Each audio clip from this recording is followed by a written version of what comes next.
আমরা আজকে কম্পাস দিয়ে বৃত্ত অঙ্কন শিখব। প্রথমে আমরা একটা কেন্দ্র অঙ্কন করে নিই। তারপরে আমরা একটা কম্পাস নেব। কম্পাস, এই কম্পাসটিকে আমরা একটু বড় করে নিলাম। নিয়ে এই কম্পাসের কাঁটাটি একটি বিন্দুতে আমরা কেন্দ্রবিন্দুতে স্থাপন করে বৃত্তটি অঙ্কন করি। এই বৃত্ত অঙ্কন হলো। এবার আমরা এর ব্যাস নির্ণয় করব। ব্যাস নির্ণয় করার জন্য একটি রুলার নেব। আমরা রুলারটাকে একটু বড় করে নেব, কেন্দ্র বরাবর স্থাপন করে এখন আমরা ব্যাস অঙ্কন করব।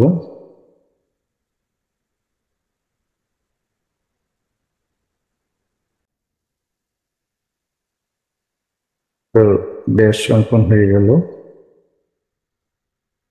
এবার আমরা যে অঙ্কন করব। যে অঙ্কন করা হচ্ছে,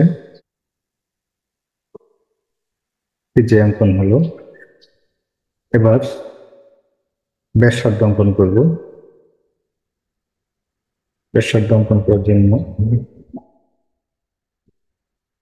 কেন্দ্র থেকে পরিধি পর্যন্ত একটি রেখাংশ টানব। তাহলে এই রেখাংশটি হবে এই বৃত্তের, এটি হলো ব্যাসার্ধ। ব্যাসার্ধ অঙ্কন হলো। তাহলে আমরা পেলাম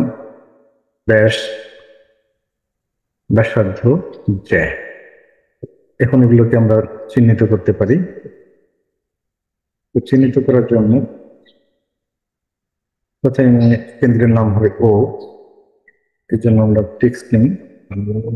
এখানে ও, কেন্দ্রবিন্দু ও। তারপরে আমরা ব্যাস নির্ণয় করি। এই বি ব্যাস, এ বি ব্যাস। তারপর তারপরে আমরা বি বিন্দুটি নির্ণয় করি। ওসি হলো এই বৃত্তের ব্যাসার্ধ এবং ডিই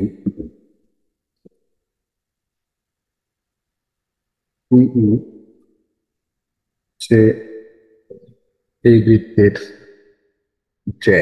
তাহলে আমরা কম্পাসের সাহায্যে আমরা একটি বৃত্ত অঙ্কন করলাম, যার কেন্দ্র ও, ব্যাস এবি, ব্যাসার্ধ ওসি এবং জ্যা।